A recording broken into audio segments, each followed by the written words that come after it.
లోకాల నేలే అమ్మవారి చేతిలో త్రిశూలం నిజంగా మన కళ్ల ముందు కనిపిస్తే మాట మూగబోతుంది కదూ. కొన్ని చూస్తే నిజమా, అదెలా సాధ్యం, ఇప్పటికీ ఎలా ఉంటుంది అని చాలా సందేహాలు, అనుమానాలు. మన కళ్ళు మనల్నే నమ్మలేని నిదర్శనాలు.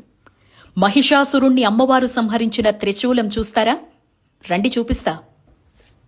ఇదే ఆ త్రిశూలం. 26 అడుగుల ఎత్తులో పాతాళ్లలోకాన్ని తాకుతూ ఉందని కథనం. దీన్నప్పట్లో 8వ శతాబ్దంలో నిర్మించారు అనేవారు లేకపోలేదు. ఉపాసనా పదులు ఇది సాక్షాత్ మహిషాసురుణ్ణి అమ్మవారు సంహరించిన త్రిశూలంగా చెప్తారు.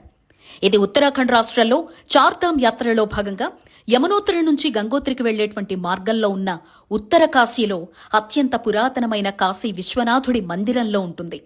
ఈ త్రిశూలంలో ఎన్ని ధాతువులున్నాయో, ఏ లోహాలతో చేశారో ఇప్పటికీ అంతు చిక్కని ప్రశ్న. అలాగే నువ్వెంత బలశాలివైనా రేణువంత కూడా కదపలేవు. అదే అమ్మకు దాసుడువై వేలితో కదిపి చూడు, కదులుతుంది. ఎంతటి అదృష్టవంతులం మనం. నేటికి సజీవ సాక్ష్యంగా దేవతలు మన కోసం ఉంచి వెళ్లినవి చూడగలుగుతున్నాం, స్పృశించగలుగుతున్నాం, దర్శించగలుగుతున్నాం.